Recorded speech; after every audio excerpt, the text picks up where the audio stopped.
मेरे प्यारे बच्चों, आशा करता हूँ कि आप सभी ठीक होंगे। मैं एजाज मंसूरी आपके अपने YouTube चैनल इकरा इंग्लिश क्लास पर आपका बहुत बहुत स्वागत करता हूँ।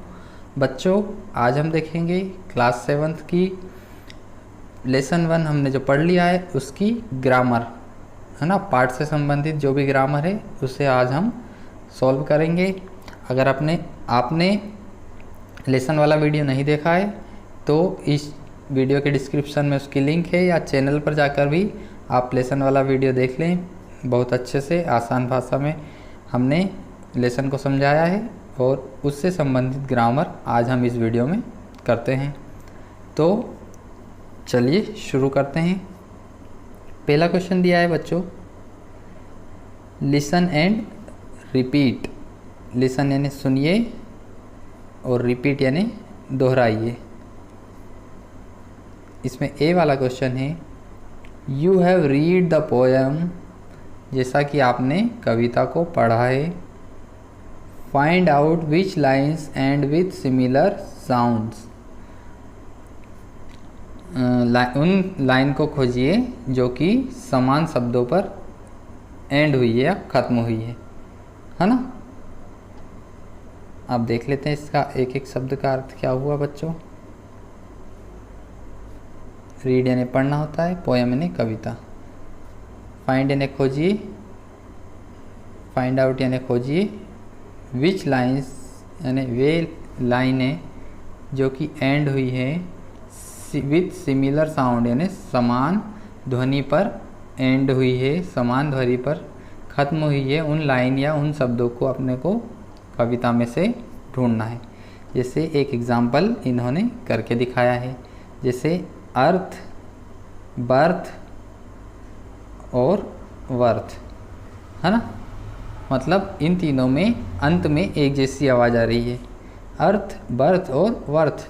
जैसे अगला वाला इन्होंने किया है, सेल, मेल और पेल, है ना। तो बच्चों ये होते हैं राइमिंग वर्ड्स, मतलब इनके अंत में एक जैसी आवाज़ आती है। हिंदी में भी अपन पढ़ते हैं तुकांत वाले शब्द जिसके अंत में एक जैसी आवाज़ आए, जैसे कि सीता गीता, राम श्याम। उसी तरह से इंग्लिश में भी राइमिंग वर्ड्स होते हैं जिनके अंत में एक जैसा साउंड आता है। तो कविता में से हमको, पोएम में से हमको ढूंढना है कि ऐसे कौन कौन से शब्द हैं जिनमें एक जैसी आवाज़ आ रही थी। तो ए वाला अपने को करना है। यहाँ दिया है ट्रीज़। ट्रीज़ के जैसी आवाज़ कविता में कौन कौन से शब्द में आई है वो शब्द ढूंढ के अपने को ये दो शब्द लिखना है। ट्रीज़ दिया है तो बच्चों अपन देख लेते हैं ऊपर पोएम में ऐसे कौन से शब्द हैं जिसकी आवाज़ ट्रीज़ जैसी आ रही थी। मतलब ट्रीज़ में जैसा साउंड आ रहा है आखिरी में, वैसा और किस में आ रहा है। तो ये देखिए बच्चों, एक तो है सीज़, ट्रीज़, सीज़, और एक है दीज और एक है प्लीज़, है ना। तीन शब्द मिल गए बच्चों अपने को ट्रीज़ के जैसे। ट्रीज़ के जैसी आवाज़ किस में आ रही है, सीज़ में आ रही है, दीज में आ रही है और प्लीज़ में आ रही है। तो इन शब्दों को अपन लिख लेते हैं नीचे, है ना बच्चों।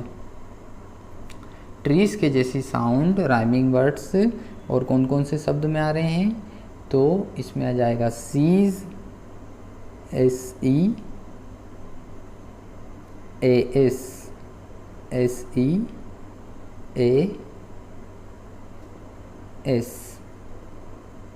यहाँ लिख देता हूँ अच्छे से, SEAS, है ना बच्चों। सीज़, सीज़ यानी समुद्र होता है, ट्रीज़ यानी होते हैं पेड़। और ट्रीज़ के जैसी आवाज़ एक तो सीज़ में आ जाएगी और एक आ जाएगी दीज, THESE, दीज। दीज यानी ये अपन बोलते हैं ना, दीज पेन्स, दीज पेंसिल्स, ये पेन, ये पेंसिलें, दीज बुक्स, ये किताबें। दीज का अर्थ होता है ये, है ना। दो ही शब्द लिखना है, एक तो दिया है ट्रीज, दो लिखना है अपने को यहाँ रिक्त स्थान में, है ना। अगर आप भूल जाओ तो एक शब्द और क्या लिख सकते हैं अपन, प्लीज़,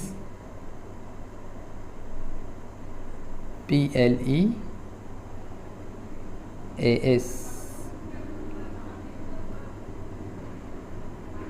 ई प्लीज़। प्लीज़ यानी यहाँ पर प्लीज़ यानी कृपया भी होता है, और यहाँ पर पोयम में इसका अर्थ निकलेगा प्लीज़ यानी सुखद या आनंद भरा अनुभव। सुखद, जो चीज़ अच्छी लगती है अपने को, जिससे खुशी मिलती है, उसको प्लीज़ बोलते हैं। और प्लीज़ यानी कृपया भी होता है। तो बच्चों, उम्मीद करता हूँ आपको ये वाला प्रश्न समझ में आ गया होगा। इसमें क्या करना है, एक जैसी आवाज़ वाले शब्दों को हमको पोयम में से छांट कर लिखना है। अब अगला बी वाला प्रश्न देखते हैं।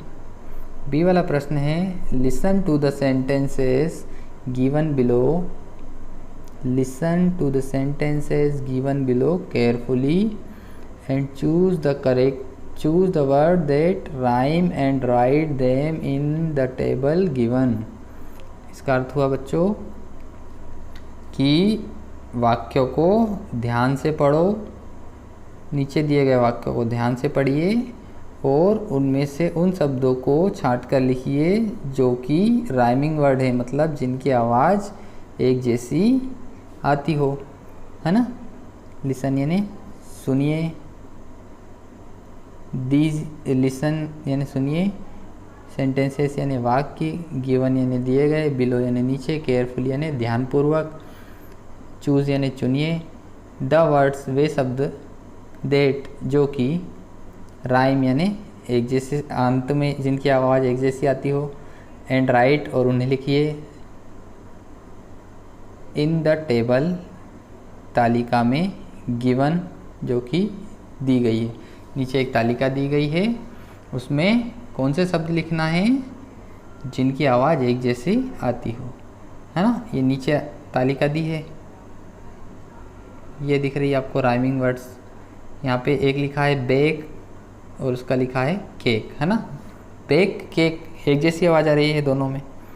तो अपने को ऊपर ये 6 वाक्य दिए हैं, 6 सेंटेंस दिए हैं, इनमें से छांटकर नीचे वाली तालिका में लिखना है कौन से शब्द जिनकी आवाज़ एक जैसी आती हो, मतलब राइमिंग वर्ड्स, है ना। तो पहला वाला तो करके बताया है उन्होंने, पहला वाला मैं पढ़ के बता देता हूँ। I like to bake a birthday cake. मुझे बर्थडे का केक बनाना बहुत अच्छा लगता है, मैं पसंद करता हूँ बर्थडे केक बनाना, है ना। तो इसमें 2 शब्द कौन कौन से आ रहे हैं एक जैसी आवाज़ वाले, एक तो आ जाएगा बेक और एक आ जाएगा केक, है ना। दोनों की एक जैसी आवाज़ है, बेक और केक। अब दूसरा वाक्य देखते हैं। Once a king learned how to sing. एक बार एक राजा ने सीखा हाउ टू सिंग यानी कैसे गाना चाहिए या कैसे गाया जाए। वंस यानी एक बार, किंग यानी राजा, लर्न यानी सीखा, हाउ यानी कैसे, टू सिंग यानी गाना। अब इसमें अपने को राइमिंग वर्ड ढूंढना है बच्चों। तो राइमिंग वर्ड मिलेगा अपने को किंग और सिंग, है ना। किंग सिंग दोनों की एक जैसी आवाज़ आ रही है। किंग यानी राजा होता है और सिंग यानी गाना। तो अपन इस तालिका में, इस टेबल में लिख लेते हैं। दूसरे वाक्य से हमें कौन से शब्द मिले, किंग और सिंग, KING, किंग और SING, सिंग। चलो बच्चों ऊपर देखते हैं फिर तीसरा वाक्य। तीसरा वाक्य है a cat sat on a mat, मतलब एक जो बिल्ली है बैठी है चटाई पर।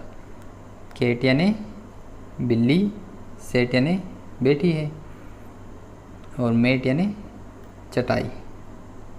एक बिल्ली कहाँ बैठी है, चटाई पर। तो बच्चों इसमें राइमिंग वर्ड कौन कौन से आ रहे हैं, कैट, सेट और मेट, है ना। 3 राइमिंग वर्ड आ रहे हैं, लेकिन अपने को 2 ही लिखना है, तो अपन कोई से भी 2 लिख सकते हैं। या तो कैट और सेट लिख लो या कैट और मेट लिख लो, है ना। कैट सेट लिख लो या कैट मेट लिख लो, कोई से भी लिख सकते हैं, है ना। कैट और सेट लिख सकते हैं या कैट और मेट लिख सकते हैं। ठीक है बच्चों, अगला देखते हैं, the little boy danced with Joy. एक छोटा बच्चा खुशी के साथ नाचा, है ना। लिटिल बॉय यानी छोटा बच्चा, और डांस्ड यानी नाचा, डांस का सेकंड फॉर्म है। विथ जॉय यानी खुशी के साथ। अब इसमें बच्चों दो शब्द कौन कौन से हैं जिनकी आवाज़ एक जैसी आ रही है? एक तो बॉय है, एक जॉय है। बॉय यानी लड़का, जॉय यानी खुशी। अब चौथे नंबर के कॉलम में लिखते हैं अपन, क्या है? एक बॉय और BOY बॉय और JOY जॉय, है ना। बच्चों ये चीज़ें जो मैं करवा रहा हूँ साथ साथ आप करते चलिए, आपकी किताब में इसको फिल करते चलिए, भरते चलिए। आप पेंसिल से करना ताकि कुछ गलती हो तो आप उसे सुधार सकें। चलो बच्चों पांचवा देखते हैं। पांचवा वाक्य दिया है, ए हैन रोट विथ अ पेन। एक मुर्गी पेन से लिखती है ना। एक मुर्गी ने पेन से लिखा। राइट यानी लिखना, रोट यानी लिखा। राइट का सेकेंड फॉर्म रोट। तो अब इस वाक्य में दो राइमिंग वर्ड्स है, हैन और पेन। हैन यानी मुर्गी, पेन यानी कलम या पेन। तो पांचवे वाले बॉक्स में लिख देते हैं अपन, क्या जाएगा बच्चों? हैन और पेन। पांचवे में जाएगा HEN और PEN। हैन यानी मुर्गी, पेन यानी कलम या पेन।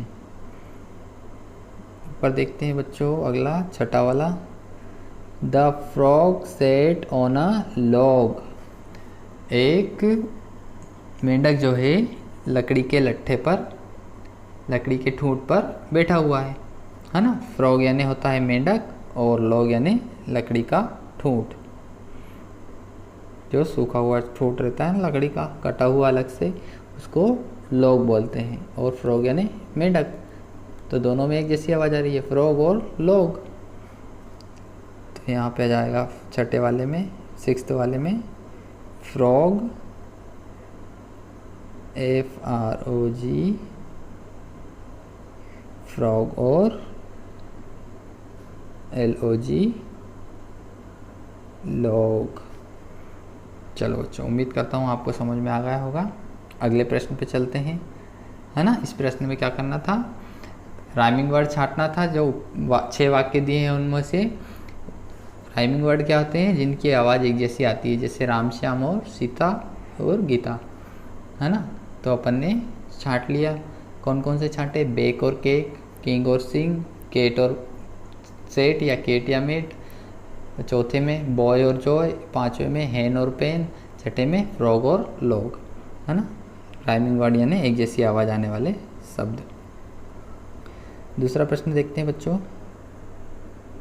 दूसरा प्रश्न दिया है कॉम्प्रिहेंशन यानी बोध प्रश्न। आपकी पाठ जो आपने पढ़ा है उसकी समझ के आधार पर कुछ प्रश्न पूछे जा रहे हैं आपसे नीचे, उनके आपको आंसर देना है। क्वेश्चन है, चूज़ द करेक्ट ऑप्शन। सही विकल्प को चुनिए, है ना। एक प्रश्न दिया रहेगा, उसके नीचे आपको 3 विकल्प दिए रहेंगे, उसमें से आपको चुनना है कि सही कौन सा है। पहला दिया है, व्हाट डू यू थिंक। आप क्या सोचते हैं द पोएम इज़ अबाउट, कि कविता किसके बारे में है। आप क्या सोचते हैं कि कविता किसके बारे में? द पोएम इज़ अबाउट, कविता किसके बारे में है। तो बच्चों अपन ने बहुत अच्छे से पढ़ा है पाठ। लेसन 1 द रेनबो, नाम से ही स्पष्ट है कि यह पाठ इंद्रधनुष के बारे में है ना। तो इसका ई वाला आंसर सही हो जाएगा। लेसन किसके बारे में है? पोयम या कविता किसके बारे में है बच्चों? रेनबो के बारे में, यानी इंद्रधनुष के बारे में। दूसरा प्रश्न बच्चों, where do boats and ship sail. नाव और जहाज कहाँ पर यात्रा करते हैं। तो जैसा कि अपन ने पाठ में पढ़ा है बच्चों, इसमें 2 प्रश्न पूछे हैं, बोट सेल ऑन और ship sail on. Boat sail on इसके 3 ऑप्शन है और शिप सेल ऑन इसके 3 ऑप्शन है। तो बोट सेल ऑन क्या होगा बच्चों? बोट सेल ऑन रिवर, जो नाव जो है नदी पर यात्रा करती है। और शिप सेल ऑन, जहाज कहाँ यात्रा करते हैं बच्चों? सी, जहाज जो है समुद्र में यात्रा करते हैं। नाव जो है नदी पर यात्रा करती है और जहाज जो है समुद्र पर यात्रा करते हैं। रिवर यानी नदी, सी यानी समुद्र। अगला प्रश्न देखते हैं बच्चों। The rainbow makes a bridge, मतलब इंद्रधनुष एक पुल बनाता है। कहाँ से कहाँ तक बनाता है? ओवर ट्रेन, ट्रेन पर बनाता है। बी वाला है from the earth to sky, पृथ्वी से लेके आसमान तक बनाता है। या सी वाला ओवर टॉल बिल्डिंग्स, या बड़ी बड़ी इमारतों पर बना। तो बच्चों अपने पाठ पढ़ा है, रेनबो ब्रिज कहाँ बनाता है इंद्रधनुष? बी वाला ऑप्शन आ जाएगा, फ्रॉम अर्थ टू स्काई, ज़मीन से लेकर आसमान तक एक मार्ग बनाता है ना। रेनबो एक ब्रिज बनाता है, पुल।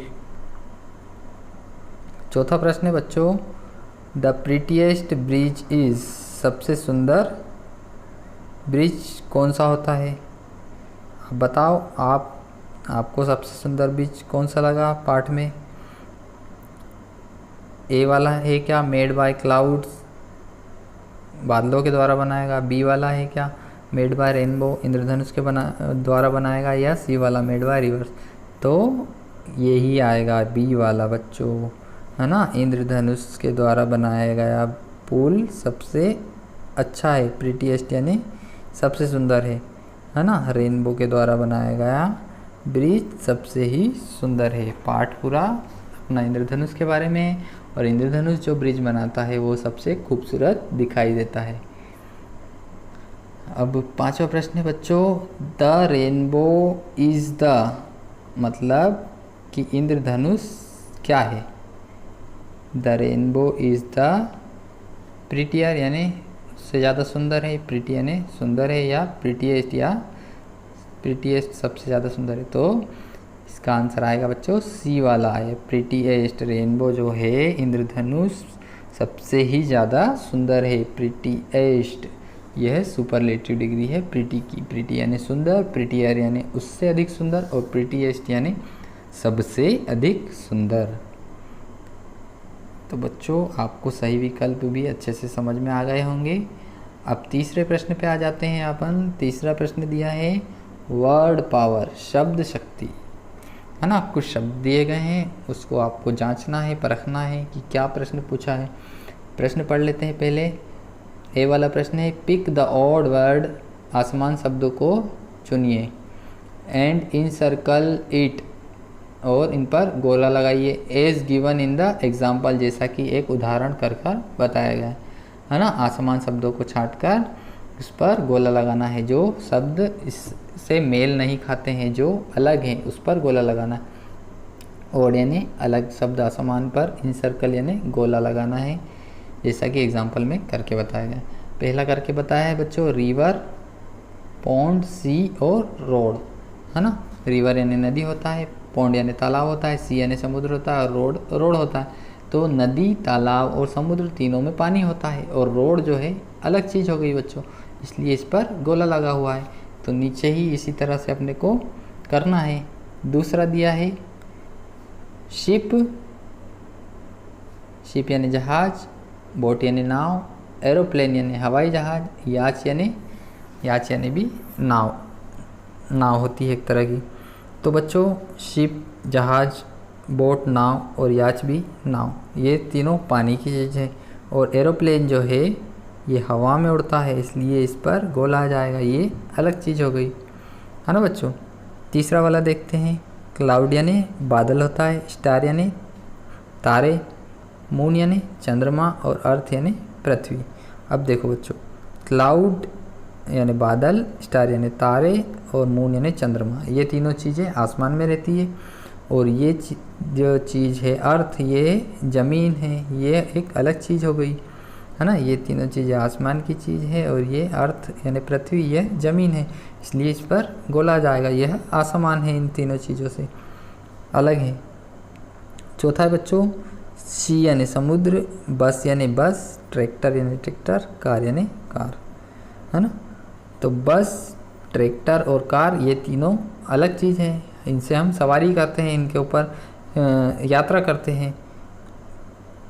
और सी जो है समुद्र, ये अलग चीज़ हो गई, ये पानी वाली चीज़ है। ये सी यानी समुद्र, इसमें पानी रहता है। तो बस, ट्रैक्टर और कार यह तीनों चीज़ें अलग हैं और जो समुद्र है वो अलग है, इसलिए समुद्र पर गोला आ जाएगा, सी पर। अगला है बच्चों ग्रीन, ऑरेंज, येलो और फ्लावर। ग्रीन यानी हरा होता है, ऑरेंज यानी नारंगी होता है, येलो यानी पीला होता है और फ्लावर यानी फूल होता है। तो ये तीनों तो कलर हैं, ग्रीन, ऑरेंज और येलो, और फ्लावर जो है फूल है, तो इस पर गोला आ जाएगा। यह एक अलग चीज़ है। अगला देखते हैं बच्चों बी वाला question. Use the following words appropriately in the sentence given below. नीचे कुछ शब्द दिए गए हैं, उनकी सहायता से रिक्त स्थानों की पूर्ति कीजिए। मतलब ये 5 शब्द दिए गए हैं यहाँ पर, प्रीटी, प्लीजेस, रेनबो, क्लाउड्स और सेल। इनमें से इनका उपयोग करके नीचे रिक्त स्थान दिए गए हैं, उनकी पूर्ति करना है, उनको भरना है ना। अब एक बार मैं इनका अर्थ बता देता हूँ बच्चों। प्रीटी यानी होता है सुंदर, प्लीजेस यानी सुखद या अच्छा, रेनबो यानी इंद्रधनुष होता है, पता ही है आपको, क्लाउड यानी बादल होता है, और सेल यानी यात्रा करना होता है। तो देखते हैं बच्चों, पहला है शिप्स ऑन सीज। जहाज समुद्र पे क्या करते हैं? इसका आएगा बच्चों सेल, मतलब यात्रा करते हैं। Ships sail on the seas, है ना। यहाँ पर आपको लिखना है SAIL, ये वाला। शिप्स सेल ऑन सीज, जहाज जो है समुद्र में यात्रा करते हैं। दूसरा है बच्चों I saw a in the sky yesterday. मैंने देखा एक, अब क्या देखा? रेनबो, है ना बच्चों, रेनबो आएगा इसमें। मैंने एक इंद्रधनुष देखा इन द स्काई यस्टरडे, कल आसमान में मैंने एक इंद्रधनुष देखा। तो यहाँ पर आपको लिखना है रेनबो, ये लिखा है जो RAINBOW। तीसरा वाला है बच्चों are often seen in the sky in rainy season. बारिश के मौसम में अक्सर दिखाई देते हैं। अब इसमें आएगा बच्चों क्लाउड्स, है ना, क्लाउड्स यानी बादल। अब यहाँ पर क्लाउड्स, यहाँ पर रेनबो क्यों नहीं लिखा अपन ने?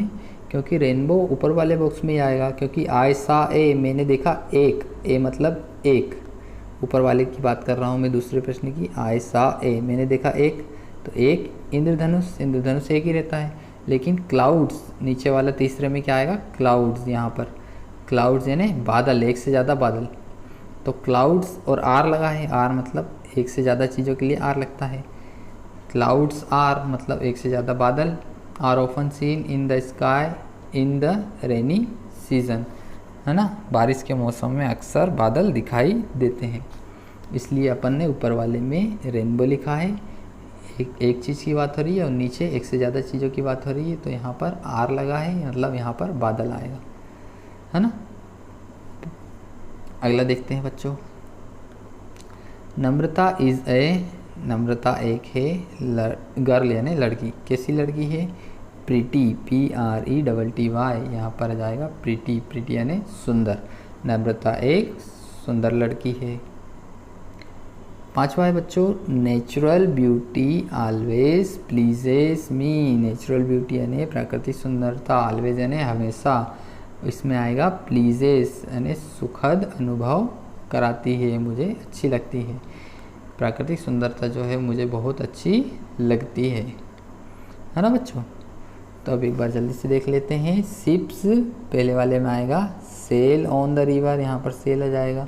दूसरे वाले रिक्त स्थान में आ जाएगा I saw a rainbow in the sky yesterday. मैंने कल एक इंद्रधनुष देखा आसमान में। फिर तीसरे वाले में आएगा बच्चों clouds are often seen in the sky in rainy season. बारिश के मौसम में बादल अक्सर दिखाई देते हैं। फिर चौथा है नम्रता इज़ अ प्रीटी गर्ल। नम्रता एक सुंदर लड़की है, ये प्रीटी जो है चौथे नंबर पे जाएगा।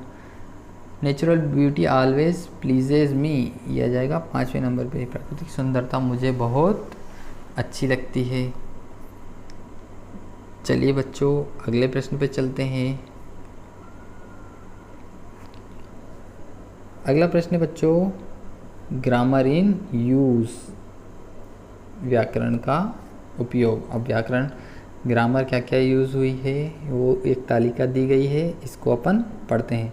लिखा है रीड द फॉलोइंग टेबल, नीचे दी गई तालिका को पढ़िए। रीड यानी पढ़िए, फॉलोइंग यानी नीचे दी गई, टेबल यानी तालिका को, है ना। अब ये तालिका है, मैं आपको बता देता हूँ कि ये तालिका किस बारे में है। ये तालिका है एडजेक्टिव की डिग्री के बारे में। एडजेक्टिव यानी वह शब्द जो संज्ञा या सर्वनाम की विशेषता बताते हैं, उनको एडजेक्टिव बोलते हैं, है ना। तो एडजेक्टिव की डिग्री होती है 3 तरह की, पॉजिटिव डिग्री, कॉम्परेटिव डिग्री और सुपरलेटिव डिग्री। पॉजिटिव डिग्री ये है शुरू वाली, ये है कॉम्परेटिव दूसरी वाली, और ये है तीसरी वाली लास्ट वाली सुपरलेटिव डिग्री। पॉजिटिव डिग्री क्या होती है बच्चों, जिसमें किसी की भी तुलना नहीं होती है। कॉम्परेटिव डिग्री में 2 चीज़ों की तुलना होती है, और सुपरलेटिव डिग्री में चीज़ों को या तो सबसे अच्छी चीज़ बताया जाता है या सबसे ख़राब चीज़ बताया जाता है ना। इसमें सभी से तुलना होती है इसकी। तो देखते हैं, पहला दिया है प्रीटी। प्रीटी यानी होता है सुंदर, उसका है कॉम्परेटिव प्रीटियर, और सुपरलेटिव डिग्री प्रीटीएस्ट। प्रीटी यानी सुंदर, प्रीटियर यानी उससे अधिक सुंदर, प्रीटीएस्ट यानी सबसे अधिक सुंदर। दूसरा दिया है बच्चों ग्रेट। ग्रेट यानी महान, ग्रेटर यानी उससे अधिक महान, ग्रेटेस्ट यानी सबसे अधिक महान। बच्चों ये कैसे बनाते हैं, जैसे ये जो है पॉजिटिव डिग्री, अगर इसमें ई आर जोड़ देते हैं, ई आर पॉजिटिव डिग्री में ई आर जोड़ देते हैं तो कॉम्परेटिव डिग्री बन जाती है, और ई एस टी जोड़ देते हैं तो सुपरलेटिव डिग्री बन जाती है ना। जैसे पहला वाला तो अलग है, इसमें आखिरी में वाई आया है तो वाई को हटाकर आई ई आर और आई ई एस टी जोड़ा गया है। लेकिन नीचे वाला देखिए ग्रेट, ग्रेट में ई आर और ई एस टी जोड़ा जाए, ग्रेट का ग्रेटर हो गया और ग्रेटेस्ट हो गया। जैसे अगला देखते हैं वाइज। वाइज यानी बुद्धिमान। अब इसमें ई तो पहले से जुड़ा है, सिर्फ कॉम्परेटिव बनाने के लिए आर जोड़ देंगे, वाइजर यानी उससे अधिक बुद्धिमान, और सुपरलेटिव बनाने के लिए एस टी जोड़ देंगे, ई तो उसमें है ही ऑलरेडी, तो वाइजेस्ट यानी सबसे अधिक बुद्धिमान। हाई यानी ऊंचा, इसमें ई आर जोड़ेंगे, हाइयर यानी उससे अधिक ऊंचा, और ई एस टी जोड़ेंगे, हाईएस्ट यानी सबसे अधिक ऊंचा। अगला है बच्चों ब्राइट यानी चमकीला, ब्राइटर यानी उससे अधिक चमकीला, ब्राइटेस्ट यानी सबसे अधिक चमकीला। स्मार्ट यानी चतुर या होशियार, स्मार्टर यानी उससे अधिक होशियार, स्मार्टेस्ट यानी सबसे अधिक होशियार। स्मॉल यानी छोटा, स्मॉलर यानी उससे छोटा, स्मॉलेस्ट यानी सबसे छोटा। फिर आगे देखते हैं बच्चों, फिर दिया है फ्रेश यानी ताज़ा, फ्रेशर यानी उससे अधिक ताज़ा, फ्रेशेस्ट यानी सबसे ताज़ा। टॉल यानी लंबा, टॉल यानी लंबा, टॉलर यानी उससे अधिक लंबा, टॉलेस्ट यानी सबसे लंबा। थिक यानी मोटा, थिकर यानी उससे मोटा, थिकेस्ट यानी सबसे मोटा। अगले प्रश्न पे चलते हैं बच्चों। बच्चों ये तो कुछ काम का नहीं है, फिर भी आपको पढ़ के बता देता हूँ कि ये क्या है। Now make sentence using the adjective given below, है ना। नीचे कुछ एडजेक्टिव दिए गए हैं विशेषण, उनकी सहायता से आपको सेंटेंस यानी वाक्य बनाना है। जैसे शुभ्रा इज़ प्रीटी। अब ये प्रीटी जो है, प्रीटी यानी होता है सुंदर, यह एक एडजेक्टिव है। ऊपर देखा ना अपन एडजेक्टिव क्या होते हैं, विशेषण जो संज्ञा या सर्वनाम की विशेषता बताते हैं, उनकी 3 तरह की डिग्री होती है, पॉजिटिव, कॉम्परेटिव और सुपरलेटिव। तो दिया है Shubhra is pretty, her sister is prettier than her. Shubhra जो है सुंदर है, लेकिन उसकी जो बहन है उससे भी अधिक सुंदर है ना। प्रीटी यानी सुंदर और ये प्रिटियर, उसकी कॉम्परेटिव डिग्री मतलब उससे अधिक सुंदर, है ना। तो जैसे ये ग्रेट दिया है तो ग्रेटर, वाइस दिया है तो वाइजर, है ना। तो इससे आपको वाक्य बनाना है। तो ये तो कुछ आता नहीं है एग्ज़ाम में, इतना इम्पोर्टेंट नहीं है, फिर भी एक मैं आपको पढ़ के बता देता हूँ कि कैसे बनेगा। जैसे वाइस ले लें, है ना। वाइस जैसे अपन ये बोलेंगे कि मोहित इज़ वाइस, मोहित बुद्धिमान है, और यहाँ पर वाइज़र का बनाना होगा तो अपन एक और बच्चे का नाम ले लेते हैं कि कीर्तन इज़ वाइज़र देन मोहित, कीर्तन जो है मोहित से ज़्यादा बुद्धिमान है। इस तरह से बन जाए, है ना बच्चों। इतना इम्पोर्टेंट नहीं है ये, एग्ज़ाम में ये नहीं पूछा जाता है। अब अगला प्रश्न मैं आपको पढ़ के बताता हूँ क्या है। लेट्स टॉक, आओ बातचीत करें। इसमें पहला प्रश्न है आस्क योर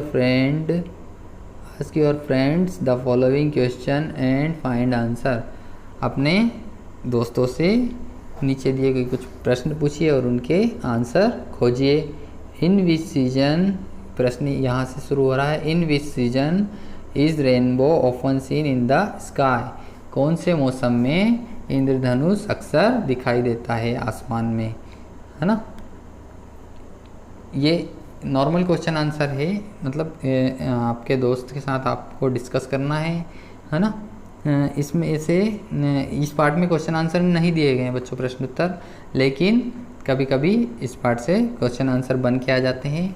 यही क्वेश्चन पूछ लिया जाता है कि in which season rainbow often seen in the sky, कि इंद्रधनुष जो है किस मौसम में अक्सर दिखाई देता है ना। इन विच यानी किस, सीजन यानी मौसम में, रेनबो यानी इंद्रधनुष, ऑफन यानी अक्सर, सीन यानी दिखाई देता है, इन स्काई यानी आसमान में, है ना। तो बच्चों बताओ क्या रेनबो जो है इंद्रधनुष कौन से मौसम में दिखाई देता है अक्सर। हमने पाठ पढ़ा है जो रेनबो है इंद्रधनुष वह बारिश के मौसम में अक्सर आसमान में दिखाई देता है ना।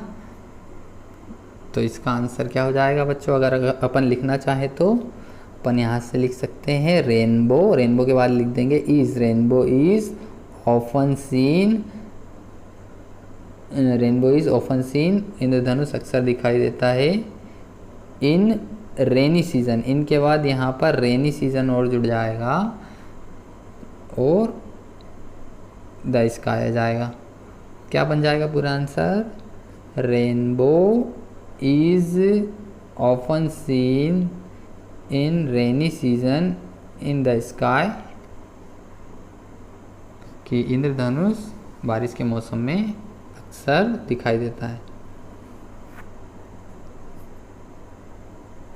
अब अगला इसमें एक और प्रश्न दिया है बच्चों, how many colours are there in a rainbow. इंद्रधनुष में कितने कलर होते हैं, जल्दी से बताओ बच्चों। इंद्रधनुष में कितने कलर होते हैं, वेरी गुड, 7 कलर होते हैं इंद्रधनुष में, है ना। मैंने बताया भी था, पाठ पढ़ाया था जब, कैसे याद रखने की ट्रिक है उनको, बेजानी हपी नाला, है ना, या विबग्योर। तो इसका आंसर लिखेंगे अपन, देयर आर 7 कलर्स, देयर, फिर आर, देयर आर, फिर लिख देंगे 7, SEVEN 7 लिख देंगे, देयर आर 7, फिर आ जाएगा colours, there are 7 colours in a, फिर इन ए रेनबो और फुल स्टॉप, है ना। इंद्रधनुष में 7 कलर होते हैं, there are 7 colours in a rainbow. अब देखो बच्चों नीचे एक जोड़ी दी गई है, इसको मिलाते हैं, सही जोड़ी। प्रश्न है वर्क इन पेयर्स, समूह में काम कीजिए, और ग्रुप्स, समूह, पेयर यानी समूह या ग्रुप यानी भी समूह होता है, of 4 and match the 2 columns, है ना। 4 लोगों के समूह में काम कर कर नीचे दिए गए 2 स्तंभ ए और बी को मैच यानी मिलाइए, है ना, सही जोड़ी मिलाना है कुल मिला के। पहला है द ए रेनबो, मतलब इंद्रधनुष। अब इंद्रधनुष क्या क्या रहता है बच्चों, इंद्रधनुष जो रहता है वो हमको बारिश के मौसम में अक्सर दिखाई देता है, तो इसका ये आ जाएगा 1 नंबर पे, इन रेनी सीजन, रेनबो जो है इंद्रधनुष बारिश के मौसम में अक्सर दिखाई देता है ना। जो सही है उसके सामने आपको सही लिखना है। अभी मैं नंबर डाल के बता रहा हूँ कि कौन से का क्या आएगा। ए रॉकेट यानी रॉकेट, तो इसका ये आएगा इन स्पेस, रॉकेट जो है अंतरिक्ष में जाता है। तीसरा है एन एरोप्लेन यानी हवाई जहाज़। अब हवाई जहाज़ क्या करता है बच्चों, फ्लाइज इन द स्काई, आसमान में उड़ता है। फ्लाई यानी उड़ना, sky flies in the sky, aeroplane जो है हवाई जहाज़ आसमान में उड़ता है। ए ब्रिज, ब्रिज यानी पुल, तो ब्रिज क्या है, ओवर द रिवर, नदी के ऊपर बना रहता है ब्रिज, है ना, नदी के ऊपर पुल बना रहता है ना बच्चों, तो ब्रिज ओवर द रिवर, पुल जो है नदी के ऊपर बना रहता है। रोड, रोड क्या करता है बच्चों, रोड जो है from one place to another place, एक स्थान से दूसरे स्थान तक जाने के लिए हम रोड का उपयोग करते हैं, तो ये 5 नंबर पे आ जाएगा। इस तरह से आप जिसके सामने जो सही है वो लिखकर जोड़ी बनाइए, और ये जो चीज़ें मैं करवाते जा रहा हूँ इसे अपनी कॉपी में नोट करते जाइए। अब बच्चों छठा प्रश्न तो इतना इम्पोर्टेंट नहीं है, एक बार पढ़ के बता देता हूँ मैं क्या है। लेट्स राइट, आओ लिखें।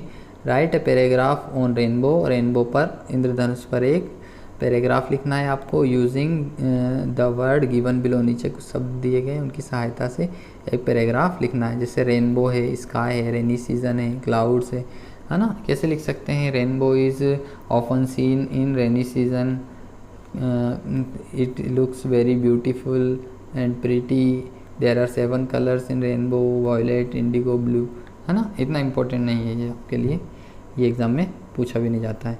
नीचे वाला प्रश्न इंपॉर्टेंट है, ये एग्ज़ाम में पूछा जाता है, कभी कभी पूछ लेते हैं, है ना। देखते हैं क्या है। लेट्स डू इट, आओ इसे करें।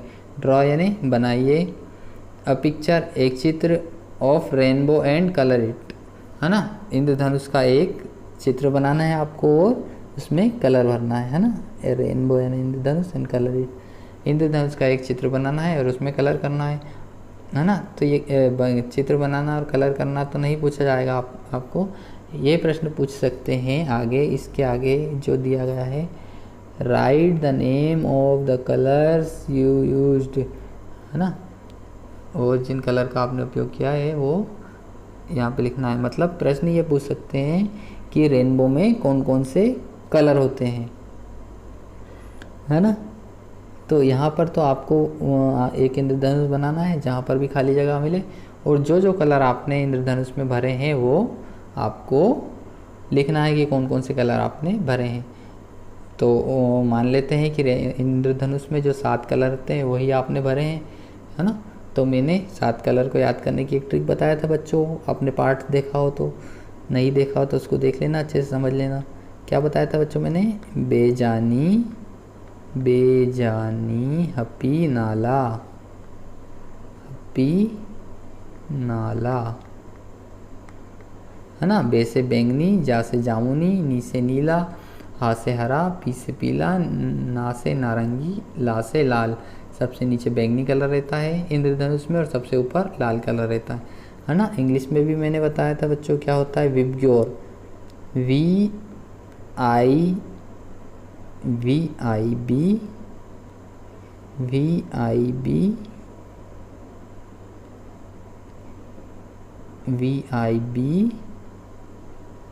GYOR, विबग्योर, है ना। वी से वॉयलेट, आई से इंडिगो, बी से ब्लू, जी से ग्रीन, वाई से येलो, ओ से ऑरेंज और आर से रेड, है ना। वॉयलेट यानी बैंगनी कलर सबसे नीचे रहता है और रेड यानी लाल कलर सबसे ऊपर रहता है ना। तो यहाँ पर आपको सबके नाम लिखना है, मैं बता देता हूँ लिख के। वॉयलेट,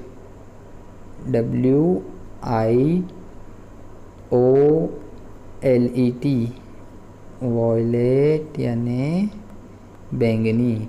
दूसरे नंबर पे इंडिगो आता है, इंडिगो यानी जामुनी, INDIGO, इंडिगो, इंडिगो यानी जामुनी। तीसरे नंबर पे बच्चों ब्लू आएगा, है ना, ब्लू यानी नीला। चौथे नंबर पे आएगा बच्चों ग्रीन यानी हरा। क्या आएगा बच्चों? ग्रीन यानी हरा। GREEN, ग्रीन यानी हरा, है ना। इसके हिसाब से लिखना है। विबग्योर याद कर लेना। V से वॉयलेट, I से इंडिगो, B से ब्लू, G से ग्रीन, ये 4 हो गए। अब 3 इधर लिखना है अपने को। अगला है Y से येलो। येलो यानी क्या होता है बच्चों? YELLOW, येलो यानी पीला होता है बच्चों। O मतलब ऑरेंज, ORANGE, ऑरेंज यानी नारंगी। फिर R से रेड, RED, रेड यानी लाल। तो बच्चों लेसन 1 यहाँ पर हमारा समाप्त हो गया है। हमने लेसन भी पढ़ लिया है और उसके ग्रामर भी अच्छे से कर ली है। उम्मीद करता हूँ आपको वीडियो पसंद आया होगा। अगर आपको वीडियो पसंद आया है तो वीडियो को लाइक कर दीजिए और चैनल को सब्सक्राइब कर लीजिए और साइड में बेल आइकन पर क्लिक कर दीजिए। इससे क्या होगा, आने वाले हमारे सारे वीडियो आपको सबसे पहले मिल जाएंगे उसका नोटिफिकेशन, ताकि आप उन्हें देख सकें, है ना बच्चों। तो अगले वीडियो में हम लेसन 2 पढ़ेंगे और उससे संबंधित क्वेश्चन आंसर करेंगे और उसकी ग्रामर पढ़ेंगे, है ना बच्चों। आपने माई स्कूल का निबंध नहीं देखा है या एप्लीकेशन वाली वीडियो नहीं देखी है तो वे देख लें हमारे चैनल पर जाके, या इस वीडियो के डिस्क्रिप्शन में उसकी लिंक है। तो बच्चों आज के लिए इतना ही।